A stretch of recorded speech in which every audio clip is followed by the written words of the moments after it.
አቤል ከቃየል ይልቅ የበለጠን መስዋዕት በእምነት ለእግዚአብሔር አቀረበ። በእምነት የተሻለ ነገር ለእግዚአብሔር አቀረበ። ስላመነ ነው የሚበልጥ ነገር ያመጣው። ስላመነ ነው እግዚአብሔርን የሚመጥን ነገር ይዞ የመጣው። ካላመነ መስዋዕቱ ሲቀርብለት እግዚአብሔር ወደ አቤልና ወደ መስዋዕቱ ተመለከተ። ወደ ቃየልና ወደ መስዋዕቱ አልተመለከተም። ወደ አቤልና ወደ መስዋዕቱ የቀረበው መስዋዕትን ብቻ አይደለም ያየው እግዚአብሔር፣ የቀረበበትን ልብም ጭምር ነው ያየው። መጀመሪያ ወደ አቤል፣ ቀጥሎ ወደ መስዋዕቱ። አቤልን አየው። ያቀረበው በእምነት ነው። ያቀረበው በንጽህና ነው። ያቀረበው እግዚአብሔር በሚፈልገው መንገድ ነው። ስለዚህ እግዚአብሔር የአቤልን መስዋዕት አፕሩቭ አረገው። እቀበለዋለሁ። እግዚአብሔር መስዋዕቱን ለመቀበሉ ማረጋገጫ ጽድቅ አርጎ ቆጠረለት። የእግዚአብሔርን የማዳኛ መንገድ አንደርስታንድ አድርጎታል። እግዚአብሔር የሚቀበለው መስዋዕት ምን አይነት እንደሆነ ልጁ አንደርስታንድ አድርጓል። ሳልቬሽንን መንገዱን አንደርስታንድ አድርጎታል። ስለዚህ በእምነት ጽድቅ አርጎ ቆጠረለት እግዚአብሔር። ዲካዮስ የሚለው ቃል ዝም ብሎ ቃል እንዳይመስልህ ሰው ብድግ ብሎ አም ራይቸስ የሚለው አይደለም። እግዚአብሔር ከሰማይ ነው ራይቸስ የሚል። ጻድቅ የሚለው እግዚአብሔር ነው። ባይዘው ጻድቅ ያለው ለምንድን ነው የሚለው? እግዚአብሔር ጻድቅ ብሎ ነው። እግዚአብሔር ሳይል ጻድቅ ያለው ማለት ራሱ ኃጢአት ነው። እግዚአብሔር ነው አፕሩቭ የሚያደርገው ይሄን። አቤልና እግዚአብሔር የተገናኙት አቤል ባመጣው በለፋው ባላበው በታገለው አይደለም የተገናኙት። ሌላ ተሰውቶ ነው አቤልና እግዚአብሔር የተገናኙት። ደም አለ ፈሶ ነው አቤልና እግዚአብሔር የተገናኙት። ተቀብዩዋለሁ አለ እግዚአብሔር። እግዚአብሔር በዚህ መንገድ አይነት መስዋዕት ነው የምቀበለው ነው ያለው። የኃጢአት ስርየትን መስዋዕት ደም ተይዞ ነው የሚመጣው ነው ጋር ጽድቅ ተብሎ ለመቆጠር በመካከል ላይ ሰብስቲቲዩት የሚደረግ ነገር ያስፈልገዋል። እሱ ለሰራው በደልና ኃጢአት የሚቀርብ ነገር ያስፈልገዋል። ይሄንን ደግሞ አቤል ያደረገው በእምነት ነው። በእምነት አቤል እግዚአብሔርን ኮሚኒኬት ያደረገው በዛ በኩል ነው። ሰርቶ ለፍቶ ባመጣው አይደለም። በመካከል ሌላ ተሰውቶለት ነው የገባው። ስለዚህ እግዚአብሔር ተቀበለው። ቀጥሎስ ራይቸስ በእምነት የሚገኝ ጽድቅ ሰባኪ ነው ይሄ ልጅ። መቼ? ዘፍጥረት ምዕራፍ 4 የመጀመሪያዎቹ ሰዎች ጋር እግዚአብሔር አማኝ አግኝቷል። እምነት ዲስከቨር ተደርጓል። መሀል ላይ ድንገት ብቅ ያለ ነገር አይደለም። የመጀመሪያዎቹ ሰዎች እግዚአብሔርን አምነውታል። የዛ ላይም ነን እኛ። በእምነት የሚገኝ ጽድቅ ይኸው ተገኘ። አምኖ መስዋዕት አቀረበ። በእምነት ወደ እግዚአብሔር መጣ። እግዚአብሔር ጽድቅ አደረገለት። አሁን የአቤልን ደምና የኢየሱስን ደም እያነጻጸረ ነው አይደል? የአቤል ደም ይናገራል። ልጁስ ተገሏል እኮ። ቃየል ምንድነው የሚለው? አብቅቶለታል፣ ቀብረነዋል። ስቲል አለ ተናጋሪ ነው አለ፣ ሕያው ነው። ክብር ለኢየሱስ። የአቤል ደም ስለ ራሱ ነው የሚጮህ፣ ስለ ፍትህ ነው የሚጮህ። ግን ስቲል ይጮሃል አለ ጌታ ኢየሱስ። ስቲል ይጮሃል አለ ደግሞ የዕብራውያኑ ጸሐፊ። አብ ደሙ እየጮኸ ነው አለ። ስለምን? ጀስቲስ፣ ፍትህ። ዝም ብሎ ስለሚገደሉ ይጮሃል የአቤል ደም። የኢየሱስ ደም መጣ ስለ ኃጢአተኞች፣ ስለ በደለኞች ሞት ስለተፈረደባቸው የሚጮህ ደም። የአዲስ ኪዳን መካከለኛ አለና ከዛ ደም ይልቅ የበለጠ ወደሚናገር ወደ ክርስቶስ ደም ደረሳቸው። ይሄ ልጃውን የከሰረ አይመስልም፣ የተጎዳ አይመስልም። ለእግዚአብሔር ብሎ ወግኖ ከእግዚአብሔር ጋር ተራምዶ የቀረ መንገድ የቀረ አይመስልም። ና እስቲ እንሂድ ብሎ የተታለለ አይመስልም። የተታለለ የተሸወደ አይመስልም። እግዚአብሔር ይዞታል፣ እስቲል ይዞታል። የዚህ ልጅ መጨረሻውን ማየታችን አይቀርም። ባይዘው ትንሣኤ ሙታን ቀን እናገኘዋለን። ጽድቅ ሆኖ ተቆጥሮለታል። ይነሳል። ቃየል ነው የሚያነሳው። ይሄ ይነሳል። ደጋው አምኖ ሞቱ የተባሉት መሃል ነው። ባይዘው ይሄ ልጅ አምኖ እግዚአብሔርን አምኖ ተስፋ አለ። እኛና እግዚአብሔር እንታረቃለን አንድ ቀን። በምን? በእኔ ሥራ፣ በትጋቴ፣ በልፋቴ ከዱር ለቀሜ ባመጣሁት ሳይሆን በመካከል መስዋዕት በሚሆን በሚፈስ ደም በእምነት በኩል እግዚአብሔርና ሰው አንድ ቀን ይታረቃሉ። አንደርስታንድ አድርጎታል። የእግዚአብሔርን ማዳኛ ሪዴምቲቭዋን እቺ የቤዛነቷን መንገድ በደንብ አንደርስታንድ አድርጎታል። በጣም ጥቂት እኮ ነው የኖረው። እግዚአብሔር ቦግ አደረገለት። ታውቃለህ? ከፍጥረት መጀመሪያ ጀምሮ በመገለጥ ነው አባቶቻችን የኖሩት። ቦግ አለለት። ማንም የሚያስረዳው የለም። አዳም ሊነግረው የሚችለው ነገር ቢኖር በድለን ተባረረ ነው የሚለው። እኔ በእውነት ነው የምላችሁ፣ እግዚአብሔር አይናችንን ይክፈተው። እዩዋቸው እስቲ ሰዎቹን፣ ባለታሪኮቹን እዩዋቸው። ስለሚበላና ስለሚጠጣ ምድራዊ ስለሆነ ነገር አይደለም አይደል? ቁም ነገራቸው የዘላለሙ አጀንዳ ነው። እግዚአብሔር ባለ ታሪክ ያረጋቸው ዘላለሙን አንደርስታንድ ሲያረጉለት ነው። ኢየሱስ ከገባው ነው ባለ ታሪክ የሚሆነው። እዚህ መጽሐፍ ላይ እግዚአብሔር ያድናል የሚለው ካልገባው፣ እግዚአብሔር የሚያድንበት መንገድ ብዥ እያለብን ቢሆን ካልገባ፣ ፈርዖን ቤተ መንግሥት ተቀምጠ በወርቅ መጠጫ ብጠጣ ለእግዚአብሔር ቁም ነገር አይደለም። ሰማይና ምድር ራሱ ያልፋል። ከፈርዖን ቤት ወክ አርገ ወጥተ ስለ ክርስቶስ መከራ ብትቀበል እግዚአብሔር ቫልዩ ያረጋዋል። ይሄ ነው የእምነት መንገድ። መሬት ላይ ቁጭ ብለ ሰማይ ማየት፣ ዘላለምህን ማየት፣ ኢየሱስን ማየት፣ እግዚአብሔር ዋጋ የከፈለለትን ነገር አንደርስታንድ ማድረግ፣ ይሄ ነው የእምነት ጉዞ። እምነት ትዝ ሲል በሽተኛ ሲፈወስ ትዝ አይበለ። እምነት ሲባል የሌለ ገንዘብ ተሰብስበው ኪስ ሲገባ፣ ምታት፣ አስማት ትዝ አይበል። መጽሐፉ ላይ ያለው እምነት የሚቀጥለውን ዘመን አሻግሮ ማየት ነው። ዘላለምን ነው አንደርስታንድ ያደረገው ይሄ ልጅ። እድሜ አታቃጥሉ። ዥዋዥዌ እየተጫወታችሁ እድሜ አታቃጥሉ። ቀጥ ያለ ህይወት ኑሩ። በክርስቶስ ኢየሱስ በኩል አይቶናል። በክርስቶስ ኢየሱስ በኩል እግዚአብሔር የሰው ልጆችን ተቀብሏል። በእውነት ነው የምነግራችሁ፣ በመካከል የሚሰዋ ነገር ከሌለ ሰው በራሱ ጽድቅ፣ በትግል፣ በጥረቱ አይድንም። እግዚአብሔር ጻድቅ አይለውም፣ አይቀበለውም። እግዚአብሔር ሊቀበለው የሚችለው ብቸኛ ነገር መካከለኛ መስዋዕት የቀረበበት የክርስቶስን መንገድ ብቻ ነው። ዕብራውያን ምዕራፍ 11 ላይ ቁጥር 4 ብቻ ነው የማነበው። በጌታ በኢየሱስ ክርስቶስ ስም አነበዋለሁ። የጌታ ቃል እንደዚህ ይላል፣ አቤል ከቃይል ይልቅ የበለጠ መስዋዕት ለእግዚአብሔር በእምነት አቀረበ።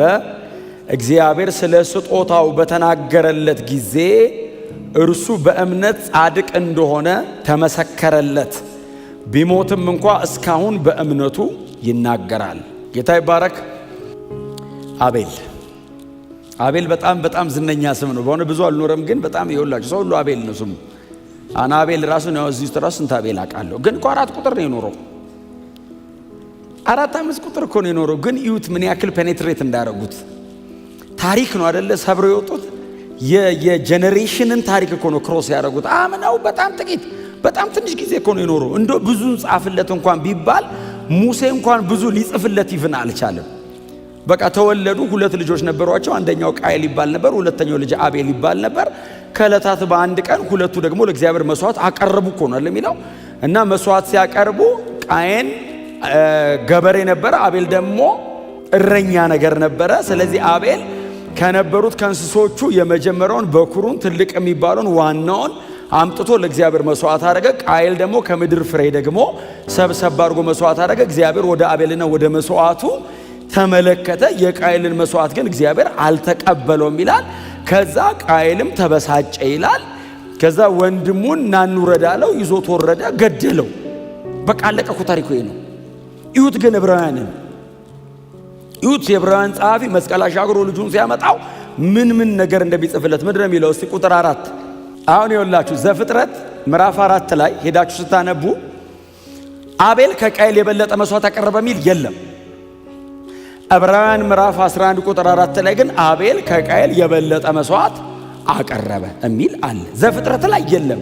አቤልና ቃየል መስዋዕት አቀረቡ። 2 መስዋዕት አቅራቢ፣ 2 መስዋዕት እና የተለያየ መስዋዕት።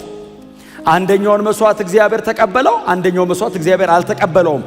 ሙሴ በዚህ መጠን እምነትን ዘፍጥረት ላይ አያብራራውም። አፍተሮል ደግሞ ሙሴ የዕብራውያን ጸሐፊና የአዲስ ኪዳን ጸሐፊዎች በተረዱበት አይነት መጠን አልተረዳውም። ጀስት ሙሴ ኤንሸንት የሆነውን ሂስትሪ ናሬት እያደረገ ነው። በቃ የጥንቱን ታሪክ እየጻፈ ነውና ሲወልዱ 2 ወለዱ። ከተወለዱት ከሁለቱ መካከል መጡና መስዋዕት አቀረቡ። ከአንዳቸውን እግዚአብሔር ተቀበለ፣ አንዱን አልተቀበለውም። አንደኛው ተበሳጨ፣ እግዚአብሔር ስላልተቀበለው ተበሳጨ። ስለዚህ ወሰድና ገደለው። በቃ ሙሴ እቺን ጻፈ። ከዛስ ቃየልን ተከትሎት ሄደ። ባይዘው ሙሴ ከቃየል ጋር ሄዱ እኮ። ቃየል ሸሸልና ከተማ ሰራ እኮ ይላል ባይዘው። አቤልስ ሞተ ነው የሚለው። ከዛ ቃየል ፈርቶ ሲሸሽ እግዚአብሔር መጣና ቃየል አለው። አቤት አለ። ወንድሜ የት አለ? ወንድሜ እኔ ጠባቂው ነኝ እንዴ? እኔ ወንድሜን ጠብቅ ነው እንዴ አልከኝ? ወንድሜ ነው እንጂ እኔ እረኛው ነኝ እንዴ? እኔ ወንድሜ የት እንዳለ አላቅም ሲለው እግዚአብሔር የወንድም የአቤል ደም ወደ እኔ ከምድር እየጮኸ ነው አለው። በዚህ ጊዜ ደንግጦ ሸሽቶ ሄደ። ያገኘኝ በሙሉ እንዳያጠፋኝ፣ ያገኘኝ በሙሉ ይገለኛል ሲለው አይዞ ማንም ቢያገኝ አይገልም፣ አትሞትም፣ ሞት ቢያምርህም አትሞትም፣ እየተሰቃየ ትኖራታለህ፣ እንዳይገሉ ምልክት አደረግብሃለሁ አለው። በደረሰበት ሁሉ ሊገሉት ሲሉ አትግደሉ፣ አሰቃየው። ከቃየል ይልቅ የበለጠን መስዋዕት ለእግዚአብሔር በእምነት አቀረበ። ክብር ለእግዚአብሔር ይሁን። አቤል ከቃየል ይልቅ የበለጠን መስዋዕት በእምነት ለእግዚአብሔር አቀረበ። በጣም የሚከበቡ ቃላት አሉት አይደል? አሁን የዕብራውያኑ ጸሐፊ ሲጽፍ ምንድነው? የመጀመሪያው የበለጠ መስዋዕት፣ ቀጥሎ በእምነት አቀረበ። እነዚህ በጣም ከባባድ ቃላት ናቸው። ቃየል ጋር የሉም፣ አቤል ጋር ነው ያሉት። ጀስት ቃየልም እኮ ዝም ብሎ ሰብሰብ አድርጎ አምጥቶ ለእግዚአብሔር እኮ አቅርቦለታል። የአቤልን ግን ሲጠቅሰው የሚበልጥ መስዋዕት ይለዋል። ክብር ለኢየሱስ ይሁን። ግሬተር ኢንወርዝ ነው ባይዘዌ በእንትን ደረጃ ቢታይ ራሱ የአቤል ይበልጣል። በፖርሽን አይደለም፣ በቫልዩ ቢደረግ የአቤል እጅግ የከበረ ነው። አምጥቶ አቅርቦታል። እግዚአብሔር እንደሚፈልገው አድርጎ አቅርቦለታል። ቀጥሎ በእምነት ነው ያቀረበው። የአቤል መስዋዕት የሚቀመጠው እምነት ላይ ነው። እግዚአብሔርን አምኖ ነው ያቀረበው። ቃየል ጋር እምነት የለም፣ ሰልፍ ሰፊሸንሲ ነው። ዝም ብሎ በቃ ሰብሰብ አድርገው ያው አቅርቦት ነው ሄደው። አቤል ግን እምነት አለው መስዋዕቱ ላይ። እምነትን ደግሞ ከላይ አይተነዋል። ስለዚህ ሆፕ አለው ማለት ነው። እግዚአብሔር ለሙሴም ሳይነግረው፣ ሙሴም ሳይረዳ፣ ሙሴም ሳይጽፍልን እምነት ሁል ጊዜ የሚመሰረተው እግዚአብሔር በሚሰጠው ተስፋ ላይ ነው። ስለዚህ እግዚአብሔር ለአቤል ሪቪል ያደረገለት ነገር አለ። እምነቱ የተመሰረተው እዛ ላይ ነው። አንዳች የተረዳው ነገር አለ። ወድቋል፣ በኃጢአት ውስጥ ነው ያሉት። አባትና እናቱ እግዚአብሔርን በአካል እናቀው ነበር፣ ኤደን ገነት ነበረ ምንኖረው፣ በሰራነው በደል ምክንያትን የተባረርነው ብለውታል። ስለዚህ ይሄ ልጅ ተስፋ ያደርጋል። አንድ ቀን ከእግዚአብሔር ጋር ተመልሰን እንታረቃለን። አዎ እግዚአብሔር ይመልሰናል። አዎ ከኤደን ገነት ሲያባረራችሁ ምን ብሏቸዋል? ከሴቲቱ የሚወለደው የእባቡን ራስ ይቀጠቅጣል፣ እባቡ ደግሞ ሰኮሮን ይቀጠቅጣል። ስለዚህ ኦኬ ኤክስፔክቴሽን አለው እግዚአብሔር። አዎ የሚወለድ አለ ከሴቲቱ ብሏል። አዎ ስለዚህ አምነዋለሁ። እግዚአብሔር ሆፕ አለው ማለት ነው። ስለዚህ ተስፋ ስላለ አምናለሁ፣ እግዚአብሔርን አምነዋለሁ። በእምነት የተሻለ ነገር ለእግዚአብሔር አቀረበ። ስላመነ ነው የሚበልጥ ነገር ያመጣው። ስላመነ ነው እግዚአብሔርን የሚመጥን ነገር ይዞ የመጣው። ካላመነ ሆፕ ከሌለ ወደፊት፣ ተስፋ ከሌለ ወደፊት ዝም ብሎ አቅርቦት ነው የሚወጣው። ተስፋ አረገ። አንድ የይሁዳ እንደ ታልሙድ ነገር ነው፣ ዳሃር የሚሉት እንደ ታልሙድ ነገር ነው። እግዚአብሔር ለአቤል የአይሁዳውያን የሕግ መምህራን የሚጠቀሙት ነው። እግዚአብሔር ለአቤል ገልጦለት ነበር ይላሉ። ቀጥሎ የአቤልን መስዋዕት እግዚአብሔር መስዋዕት መቀበሉን የሚያረጋግጠው በእሳት ነው። ወስጄዋለሁ አልወሰድኩትም አይደለም የሚለው እግዚአብሔር። መጽሐፍ ቅዱስ ላይ በሙሉ የቀደመው ኪዳን ላይ ካያችሁ ለእግዚአብሔር መስዋዕት ከቀረበ እግዚአብሔር የቀረበው መስዋዕት መቀበሉን የሚያሳየው በእሳት መልሶ ይወስደዋል። ስለዚህ እግዚአብሔር ለአቤል መስዋዕት ምላሽ ነበረው ነው። ቃየል አየባይዘው የሚሆነው ነገር እሱ እንደ ፍጥር ጥሩ አድርጎ ነው ያመጣው። እግዚአብሔር ቢቀበለው ጥሩ ነው፣ ባይቀበለውም ግን በቃ ይኸው ብሎ። ይሄኛው ልጅ ግን ተስፋ ነበረው፣ እምነት ውስጥ ዋለ። ክብር ለአዳኛችን ለኢየሱስ ይሁንለት። እና ከዛ በኋላ ነው በእምነት ለእግዚአብሔር አቀረበ ይላል። አዎ እግዚአብሔርም ምላሽ ሰጠው። ልክ መስዋዕቱ ሲቀርብለት እግዚአብሔር ወደ አቤልና ወደ መስዋዕቱ ተመለከተ። ወደ ቃየልና ወደ መስዋዕቱ አልተመለከተም። ወደ አቤልና ወደ መስዋዕቱ የቀረበው መስዋዕትን ብቻ አይደለም ያየው እግዚአብሔር፣ የቀረበበትን ልብም ጭምር ነው ያየው። መጀመሪያ ወደ አቤል፣ ቀጥሎ ወደ መስዋዕቱ። ወደ መስዋዕቱ ከዛ ወደ አቤል አይደለም፣ ወደ አቤልና ወደ መስዋዕቱ ተመለከተ። አቤልን አየው። ያቀረበው በእምነት ነው። ያቀረበው በንጽህና ነው። ያቀረበው እግዚአብሔር በሚፈልገው መንገድ ነው። ስለዚህ እግዚአብሔር የአቤልን መስዋዕት አፕሩቭ አረገው። እቀበለዋለሁ አለ።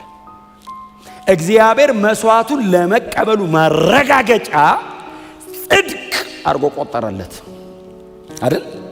አይደለም የሚለው በእምነት አቀረበ በኋላ ካለ በኋላ እግዚአብሔር ስለ ስጦታው በተናገረ ጊዜ ዘፍጥረት ላይ የለም። እግዚአብሔር ስለ መስዋዕቱ ምንም አላለም፣ ተቀብያለሁ ነው ያለው።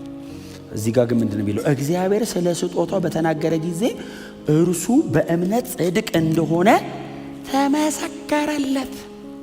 እግዚአብሔር ከሰማይ አፕሩቭ አለ። ዲካዮስ ምን ማለት መሰለህ? የኔ አይነት የአዲስ ኪዳን ክርስቲያን አይነት አይደለም እየተወራ ያለ። ጀስት ራይቸስነስ ነው የሚወራው፣ ግን ቢንግ ጀስቲፋይድ ማለት አይደለም። ተስፋ አለ ነው። ይሄ ልጅ አየው የእግዚአብሔርን የማዳኛ መንገድ አንደርስታንድ አድርጎታል። እግዚአብሔር የሚቀበለው መስዋዕት ምን አይነት እንደሆነ ልጁ አንደርስታንድ አድርጓል። ሳልቬሽንን መንገዱን አንደርስታንድ አድርጎታል። ስለዚህ በእምነት ጽድቅ አድርጎ ቆጠረለት እግዚአብሔር። ሰው ሳልቬሽንን አንደርስታንድ ሲያደርግ ብቻ ነው ይሄን ቃል የሚጠቀሙት። ዲካዮስ የሚለው ቃል ዝም ብሎ ቃል እንዳይመስል ሰው ብድግ ብሎ አም ራይቸስ የሚለው አይደለም። እግዚአብሔር ከሰማይ ነው ራይቸስ የሚል። ጻድቅ የሚለው እግዚአብሔር ነው። ባይዘው ጻድቅ ያለው ለምንድን ነው የሚለው? እግዚአብሔር ጻድቅ ብሎ ነው እንጂ ማንም መንገደኛ ብድግ ብሎ ጻድቅ ያለው ቢል በጣም በቆንጆ ሁኔታ ተሰብስበን ለያለ ጻድቅ ያለው 10 ጊዜ ብንለው ኃጢአተኞች ተሰብስበው ምን እያሉ ነው ይላል እግዚአብሔር። ጻድቅ ያለው አይሰማውማ። ምንድን ነው እግዚአብሔር ሳይል ጻድቅ ያለው ማለት ራሱ ኃጢአት ነው። እግዚአብሔር ነው አፕሩቭ የሚያደርገው ይሄንን። እስቲ አሜን በሉ። ዳኛው እሱ ነው። ዳኛው እሱ ስለሆነ ጸድቀሃል የሚል እሱ ነው። ተቀብያለሁ የሚል እያቀረብክ ነው። አንተ አይደለም የምትለው። አንተ በምትችለው መንገድ ታመጣለህ። አንተ አለኝ በምትለው መንገድ ትጠጋዋለህ። እሱ አምጣው ይልሃል። ከዛ ተቀብያለሁ፣ ይመጥነኛል፣ ደስ ብሎኛል፣ ጻድቅ ነህ። ጳውሎስ የዚህ የዕብራውያኑ ጸሐፊ የተጠቀመው ትክክለኛ ቃል ኤሌክሴክሱ ላይ ዘፍጥረት ላይ የተጠቀሙትን ቃል ከዕብራይስጥ ወደ ግሪክ ሲተረጉሙት እግዚአብሔር ተቀብሎታል። ተቀብሎታል። ራይቸስ ብሎታል። በምን ስላቀረበው? በእምነት። እግዚአብሔር ይቀበላል። እግዚአብሔር አምጣው፣ እሺ የኔ ነው ይላል። ክብር ለኢየሱስ ይሁንለት። አቤልን ጻድቅ ባይዘው ጌታችን ኢየሱስ ክርስቶስን ብሎታል። ማቴዎስ ወንጌል ላይ እንሂድና እናንብበው 23:35 ስለዚህ ከጻድቁ ከአቤል ደም ጀምሮ ጌታ ኢየሱስ ክርስቶስ ሲጠራው፣ ስለዚህ ከጻድቁ he was righteous አለ ኢየሱስ። አቤል ኢየሱስ ሲጠራው ከጻድቁ ከአቤል ደም ጀምሮ አይደል? በቤተ መቅደስ መካከል እስከ ሞተው እስከ በራኪው ልጅ እስከ ዘካርያስ ደም ድረስ ላለው እናንተ ተጠያቂ ናችሁ እያለው ነው። ትውልዱን ነው ባይዘው ለፈሰሰው ደም ተጠያቂ ናችሁ ሲል ከየት እስከ የት ይሉት ከጻድቁ ከአቤል ደም ጀምሮ አለ። ጌታ ኢየሱስ ክርስቶስ አቤልን ሲጠራው he was righteous። እግዚአብሔር ተቀብሎታል። ክብር ለእግዚአብሔር። ተቀብሎታል። he was understand God's methods of salvation። እግዚአብሔር የሚያድንባትን ብልሃት አንደርስታንድ አድርጓታል። ስለዚህ አሁን እሱ ከልፋቱ አይደለም ያቀረበው፣ እግዚአብሔርን ኮሚኒኬት ያደረገው በመስዋዕት በኩል ነው። ከልፋቱ ባቀረበው አይደለም። ሰብስቲቱሽን ምትክ ሆኖ በሚሞት መስዋዕት ነው እግዚአብሔርን ኮሚኒኬት ያደረገው። አቤልና እግዚአብሔር የተገናኙት አቤል ባመጣው በለፋው ባላበው በታገለው አይደለም የተገናኘ። ሌላ ተሰውቶ ነው አቤልና እግዚአብሔር የተገናኙት። ደም አለ ፈሶ ነው አቤልና እግዚአብሔር የተገናኙት። ተቀብዩአለሁ አለ እግዚአብሔር። እግዚአብሔር በዚህ መንገድ አይነት መስዋዕት ነው መቀበለው ነው ያለው። የኃጢአት ስርየትን መስዋዕት ደም ተይዞ ነው የሚመጣው ነው ይጋለ። በመካከል ሰብስቲቱሽነር ተክቶ የሚገባ መስዋዕት ያስፈልገኛል አለ። ስለዚህ የአቤልን እግዚአብሔር አየውና ተቀበለው። አቤልና ቃየል የተለያዩ ሁለት ዘር ሆኑ ባይዘው። ይሄኛው መሲያኒክ ላይን ውስጥ ገባና የሴቲቱ ዘር ሆነ። ያኛው ደግሞ የእባቡ ዘር ሆነ ባይዘው። the seed of serpent ሆነ ያኛው። ይሄኛው የሴቲቱ ዘር ውስጥ ገባ። በመስዋዕት ለእግዚአብሔር አቀረበ። ያኛውስ በመግደል በአመጽ ቀጠለ ባይዘው። the whole ስለ ቃየል የተጠቀሰውን ሂዱና እዩ እናንተ። ምናልባት አንዳንዱን በጣም በስፋት ማንሳት ሊከብደን ይችላል እንጂ ይሁዳ 11 ላይ ነድ 1:11 ላይ ምንድነው የሚለው? ወየውላቸውልና በቃየን መንገድ ሄደዋልና አመፀኞችና የእግዚአብሔር ፍርድና ቁጣ የሚጠብቃቸው ነው ባይዘው የሚናገረው። ወየውላቸው አለ። ምን ነው ሲል በቃየን መንገድ ሄደዋልና።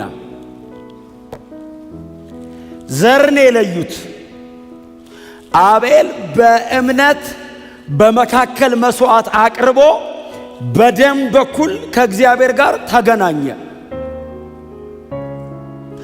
ምትክ አድርጎ የሚሰዋ አድርጎ በጣም ምናልባት ነው ወደ አዲስ ኪዳን በጣም ጎትተን ካመጣ ነው ስለ ኃጢአት የሚቀርብ መስዋዕት፣ ስለ በደሉ የሚቀርብ መስዋዕት ሁሉ ነው ያቀረበው በእምነት።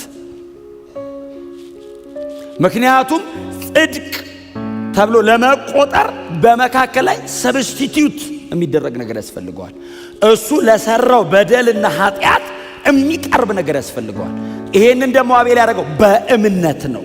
በእምነት ለኃጢአት የሚሆን መስዋዕት በእግዚአብሔር ፊት አቀርባለሁ በእምነት።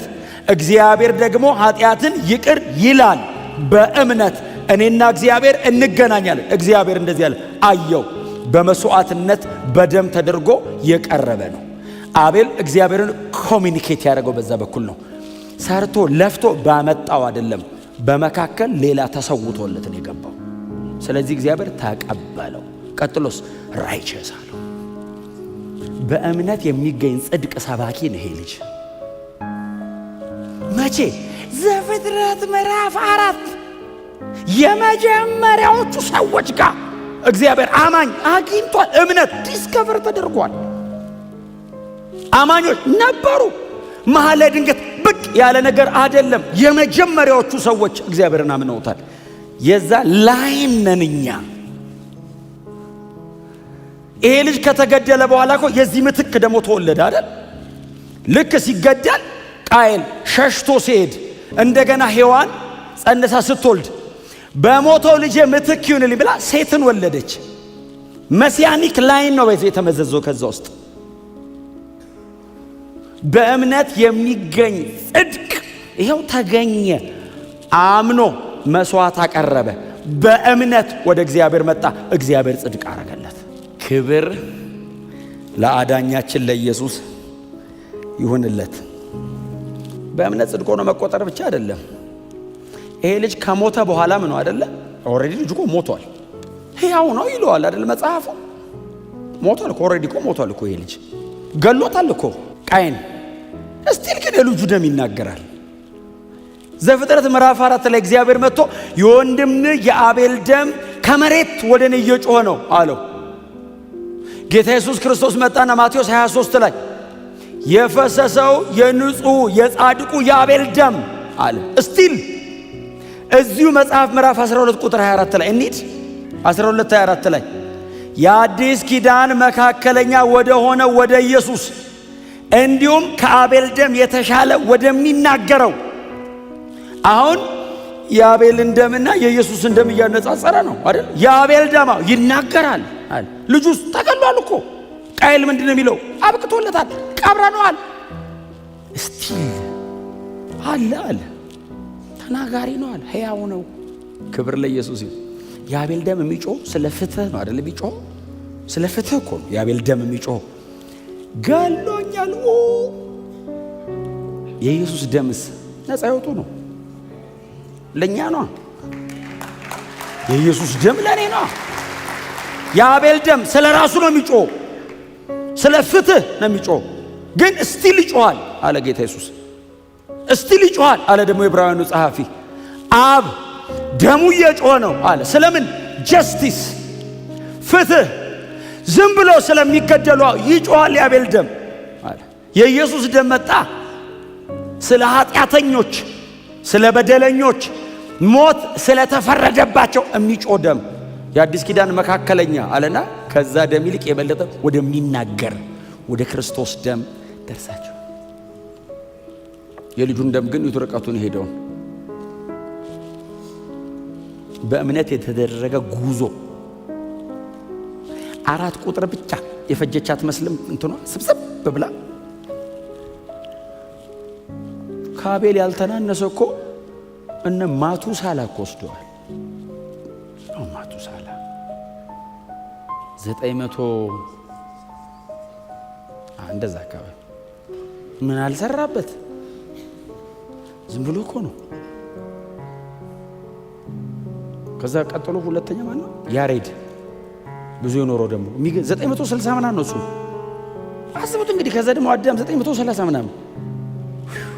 ይሄ ልጅስ በጣም ትንሽ ግን ይዩት። ኢየሱስ ሜንሽን አረግ ማቱሳላ ነው ኢየሱስ ሜንሽን አድርጎ ታውቃለህ? ምን ያረጋል?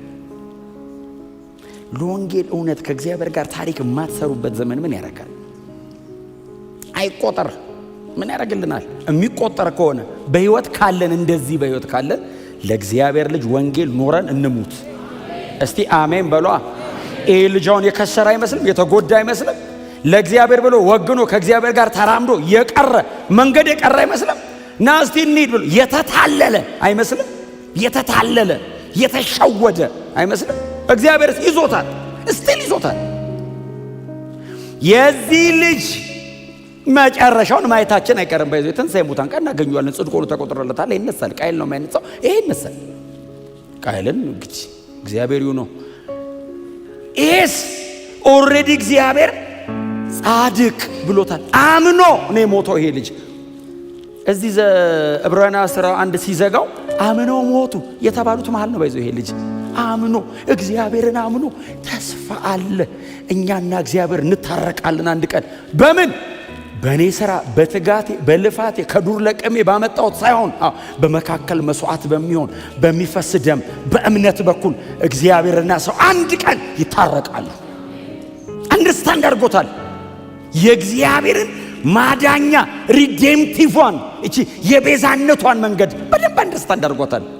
በጣም ጥቂት እኮ ነው የኖረው። እግዚአብሔርስ ቦግ አረገለት። ታውቃለህ? ከፍጥረት መጀመሪያ ጀምሮ በመገለጥ ነው አባቶቻችን የኖሩት። ቦግ አለለት። ማንም የሚያስረዳው የለም። አዳም ሊነግረው የሚችለው ነገር ቢኖር በድለን ተባረረ ነው የሚለው። አዳም ሊነግረው የሚችለው ነገር ቢኖር ባይዘው ቁጭ ሲሉ እስቲ አባቴ፣ አሁን ወጣቶች ስለሆናችሁ እኮ ነው ወደፊት ነው የምታወሩት እንጂ በጣም ትልቅ ሰዎች ሲያወሩ ያኔ ይላሉ። አዳም አሁን እድሜ ሄዷል። እነዚህ ልጆች አባቴ እስቲ ሚሞሪን ኤደን ገነት እያለ አቤት ኑሮ ከእግዚአብሔር ጋር አንበሳ አይናከስም ነበር ብለህ ነው እንዴ የምታወራው? ኤደን ገነት አይደለም። እኔና እግዚአብሔር ፊት ለፊት እናወራ ነበር ነው ቁም ነገሩ። እግዚአብሔርና እኛ አብረን ማውራታችን እንጂ አውሬና ምናምን እሱ አይደለም። በሰላም ምንድነው ሰላም? ምግብ ነበር፣ የቤት ኪራይ የለም፣ ልፋት የለም፣ አያልብም። እሱ አይደለም። ከእግዚአብሔር ጋር ነበረ ምንኖረው። የእግዚአብሔር ድምፅ ኤደን ገነት ይመላለስ ነበር። ይገርምሃል፣ የእግዚአብሔርን ፕሬዘንስ ፊት ለፊት አክሰስ እናደርገው ነበር ሲል ይሄ ልጅ ቁጭልና አንድ ቀን እግዚአብሔር ይሄንን ይመልሰዋል። እና እግዚአብሔር በነፃ ሰጥቶ ነው ሉዝ ያደረግ ነው። በመካከል መስዋዕት የሚሆን ይመጣልናል። መስዋዕት የሆነ አካል ይሆንልናል። ደም ይፈሳል። እግዚአብሔርና ሰው ድጋሚ ይጨባበጣሉ፣ ይመልሰናል።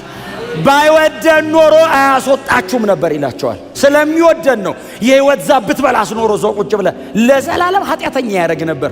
እና ከእናቴ የሚወለደው ከሴቲቱ የሚወለደው ምናምን ብሎ እሱ የሚገባው ሔዋን ናት ከሴቲቱ የሚወለደው። እኛ ይገባናል ኢየሱስ እንደሆነ። አቤልስ ብለርድ እያረገበት ገብቶታል። ባይዘው እኔ በእውነት ነው የምላችሁ እግዚአብሔር አይናችንን ይክፈተው። እዋቸው እስቲ ሰዎቹን ባለ ታሪኮቹን እዋቸው። ስለሚበላና ስለሚጠጣ ምድራዊ ስለሆነ ነገር አይደለም አይደል? ቁም ነገራቸው የዘላለሙ አጀንዳ ነው። እግዚአብሔር ባለ ታሪክ ያረጋቸው ዘላለሙን አንደርስታንድ ሲያረጉለት ነው። ኢየሱስ ከገባው ነው ባለ ታሪክ የሚሆነው። እዚህ መጽሐፍ ላይ እግዚአብሔር ያድናል የሚለው ካልገባው፣ እግዚአብሔር የሚያድንበት መንገድ ብዥ እያለብን ቢሆን ካልገባ፣ ፈርዖን ቤተ መንግሥት ተቀምጠ በወርቅ መጠጫ ብጠጣ ለእግዚአብሔር ቁም ነገር አይደለም። ሰማይና ምድር ራሱ ያልፋል። ከፈርዖን ቤት ወክ አርገ ወጥተ ስለ ክርስቶስ መከራ ብትቀበል እግዚአብሔር ቫልዩ ያደርገዋል። ይሄ ነው የእምነት መንገድ። መሬት ላይ ቁጭ ብለ ሰማይ ማየት፣ ዘላለምህን ማየት፣ ኢየሱስን ማየት፣ እግዚአብሔር ዋጋ የከፈለለትን ነገር አንደርስታንድ ማድረግ፣ ይሄ ነው የእምነት ጉዞ። እምነት ትዝ ሲል በሽተኛ ሲፈወስ ትዝ አይበለን። እምነት ሲባል የሌለ ገንዘብ ተሰብስቦ ኪስ ሲገባ ምታት አስማት ትዝ አይበልህ። መጽሐፉ ላይ ያለው እምነት የሚቀጥለውን ዘመን አሻግሮ ማየት ነው። ዘላለምን ነው አንደርስታንድ ያደረገው ይሄ ልጅ። ሂስቶሪያንስ ታሪክ ጸሐፊዎች ቢጽፉ ስለ አቤል አይጽፉም፣ ስለ ቃየል ነው የሚጽፉት።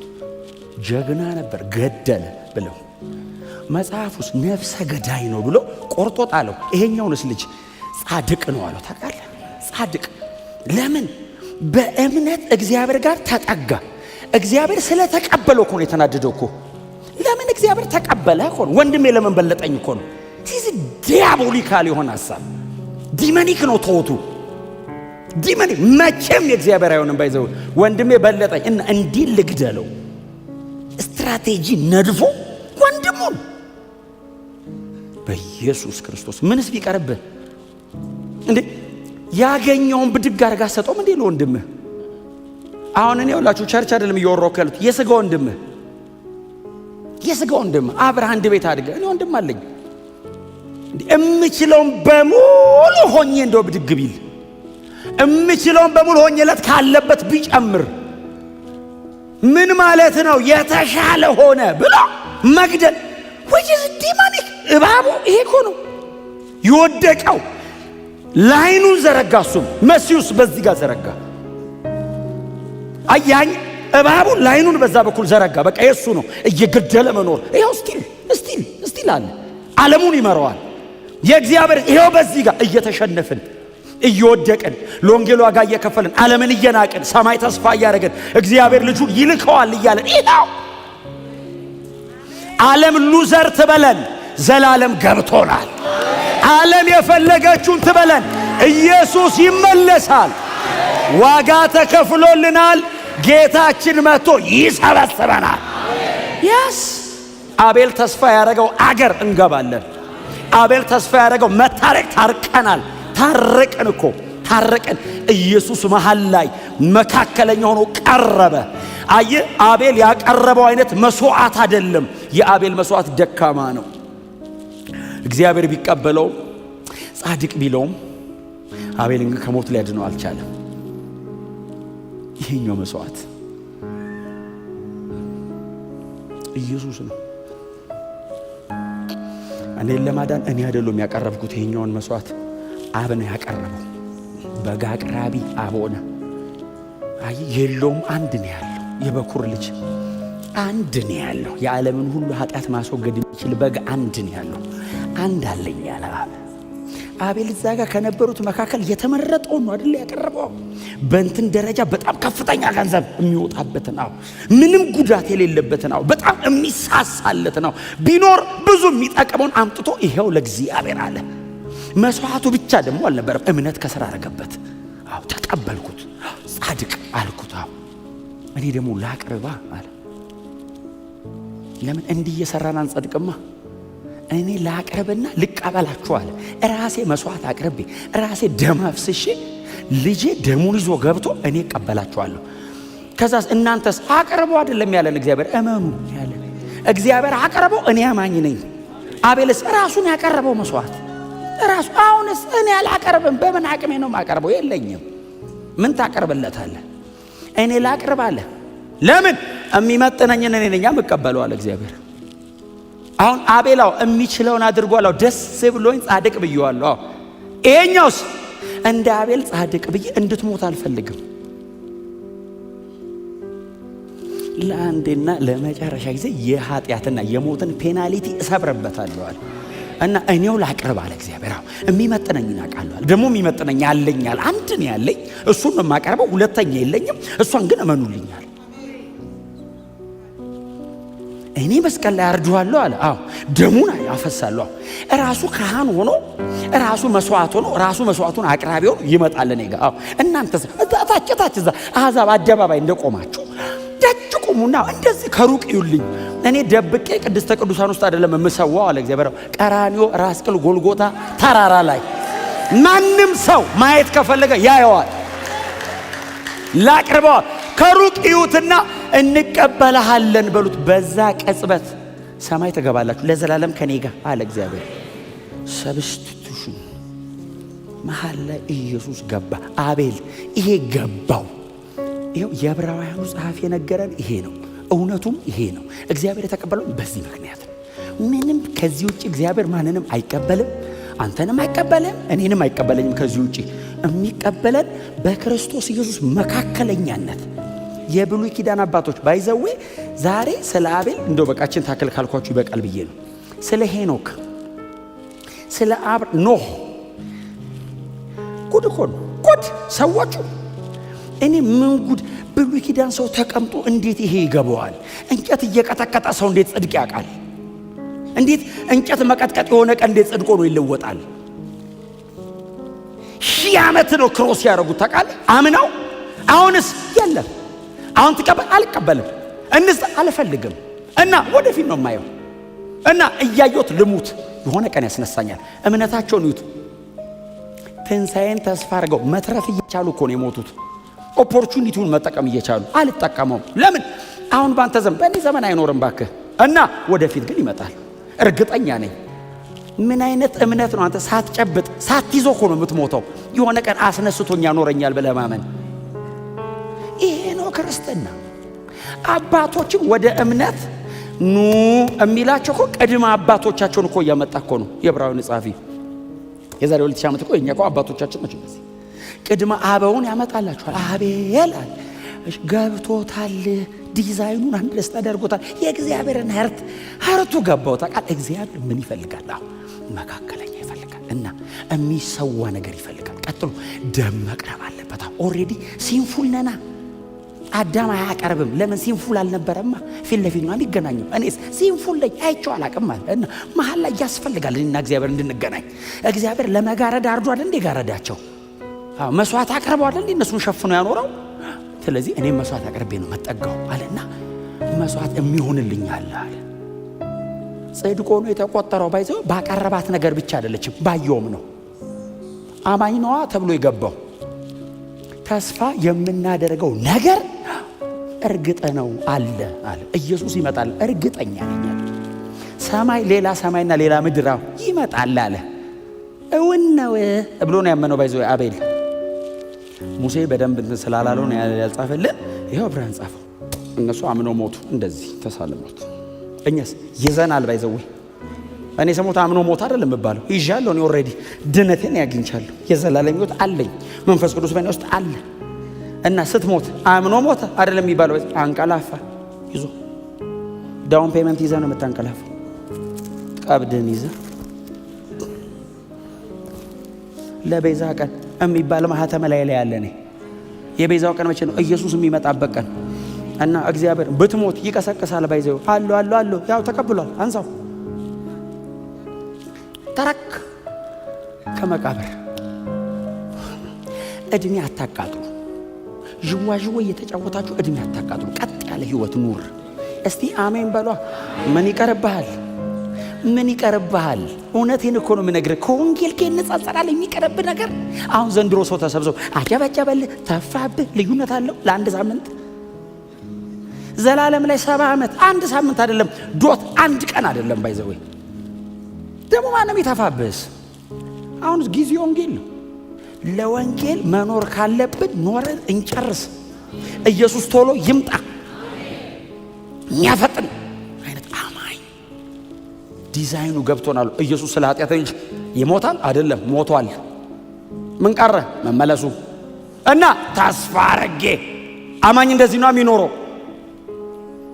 ዓለም ሞኝ እያለችው ቃየል ይሄ ጅል ነው ባክ ቆይ ወስጄ ልግደሉ ይላል። እሱ ብልጦ ነው፣ እሱ ብልጦ ነው። በቃ ወየውላቸው ተባለ። ባይዘው ወይ እሱ እንዳይመስልህ የሱን መንገድ የመረጡ እሱማ ተው ወየው ቃል የለም ለሱ። የሱ መንገድ ለመረጡ ራሱ ወየውላቸው። ለምን? የቃየልን መንገድ መርጠዋል። እሱ አረኛ ለሱ ቃል የለንም። እግዚአብሔር ራሱ እንዴት እንደሚቀጣ ያውቃል። እነዚህ ወየውላቸው ለፍርድ ነው የተጠበቁት። ያንን መንገድ መርጠዋልና እንዴ አንደኛ ዮሐንስ እኮ ምዕራፍ 3 ላይ ዮሐንስ አይደል? ዮሐንስ እንደገና ወንድሞችን ስለመጥላት ነፍሰ ገዳይነት ነው ብሎ ወንድሙን እንደገደል እንደ ቃየል አለው እኮ ተቃል ዲያቦሊካል ቶት አይ የወደቀው የጨለመው ዓለም ሲዱን እሱ ውስጥ ይዟት ሄደ እግር በእግር። እግዚአብሔርስ ራሱን ያለ ምስክር የማይተው አምላክ ደህና ነገር ሲመጣ ዓለሙ ስለማይፈልግ ቶሎ ነው የሚገለው። ኢየሱስንም እኮ አላቆዩት፣ ወዲያው ነው ሊገሉት የፈለጉት። እሱ እኮ ያው ስራውን ሳይጨርስ ስለማይሄድ እንጂ የመጀመሪያ የሰበከ ቀን እኮ ነው እንደዚህ ገፍተው ይላል ወደ ከተማ ጫጫፍ። ምንም እኮ አላለም። ባይዘው ኢሳይያስ 60 ተነበበ። የሰማችሁት ቃል ዛሬ በመካከላችሁ ተፈጸመ ሲል ኦራራራ ምን ክፋት አለው? ባካት መስለህ ምናምን ብለው ወደ ቤት አትሄድም እንዴ? መግደል ምንድን ነው? እንደዚህ ያንጠለጠሉ ይዞት ሄዱላ። ተራራ ጫፍ ላይ ወስደው ለምን መሰለ? መልሰውም ላለመሰብሰብ ለመቅበርም ቦታ አይፈልጉም።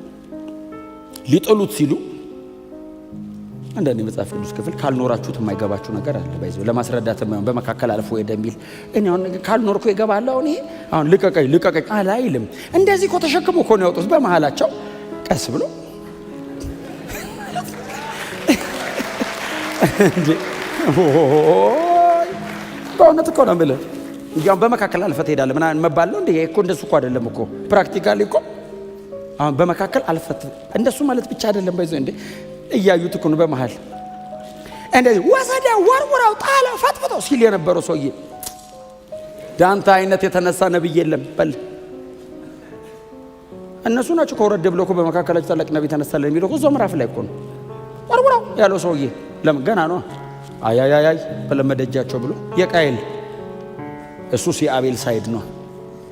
ኦፍ ኮርስ ጊዜው ደርሷል አለ። ደግሞ የሆነ ቀን የሰው ልጅ ሊሰዋ ነው ሲል ስቀለው ብለው ወስደው ገደሉት።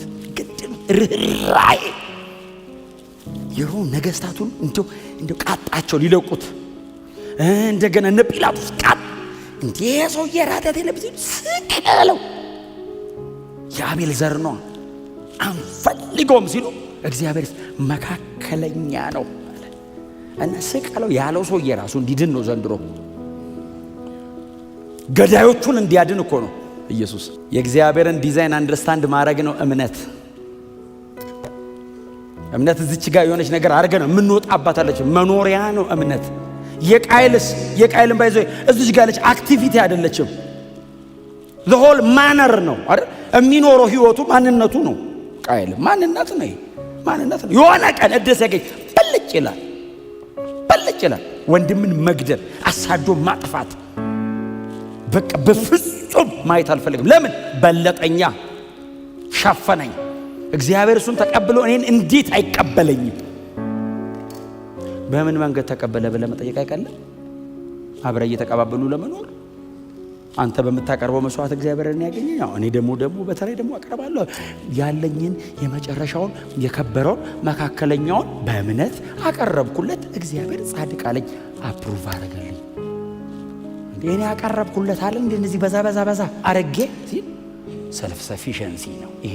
እችላለሁ እኔ ያውንካ ምንም አላስፈልግም። እኔና እግዚአብሔር እንገናኘው እንዴ አላየውም። ባይዘው ከነጭራሹ ባይዘው ለካ አይደለም አርመው አስተካክለው አይደለም ያለው። ኢቭን እንደዛ ለማለት የአቤል መንገድ ነው ለመታረም ራሱ ልክ የቃየል መንገድ ከነጭራሹ እግዚአብሔር አያየው፣ አይቀበልም፣ አይፈልገውም። ወደ ቃየል ነው ወደ መስዋዕቱ አልተመለከተም ነው የሚለው።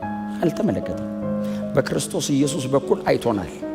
በክርስቶስ ኢየሱስ በኩል እግዚአብሔር የሰው ልጆችን ተቀብሏል። በእውነት ነው የምነግራችሁ፣ በመካከል የሚሰዋ ነገር ከሌለ ሰው በራሱ ጽድቅ በትግል በጥረቱ አይድንም። እግዚአብሔር ጻድቅ አይለውም፣ አይቀበለውም። እግዚአብሔር ሊቀበለው የሚችለው ብቸኛ ነገር መካከለኛ መስዋዕት የቀረበበት የክርስቶስን መንገድ ብቻ ነው። ምናልባት እኛ መካከል እንግዳ ሆናችሁ የመጣችሁ ሰዎች ካላችሁ ለእናንተ ነው አንዱ መልእክት። ግን ደግሞ ለእናንተ ብቻ ግን አይደለም፣ ለኖርነውም ቅዱሳን ነው።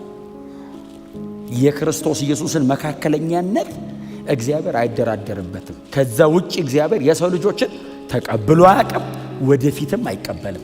የብሉይ ኪዳኖቹን እንኳን የተቀበላቸው ኢየሱስ ይመጣል የሚለው ገብቷቸው ነው። አዲስ ኪዳን ላይ ያለነውም እኛ ክርስቶስ ኢየሱስን ይዘንና ተመልክተን ብቻ ነው ምንድነው። በዘላለም ውስጥ እግዚአብሔር አንድ መዳኛ ነው ያለው፣ እሱም ልጁ ነው። ከኢየሱስ ውጪ ብሉይም አዲስም መዳኛ የለም።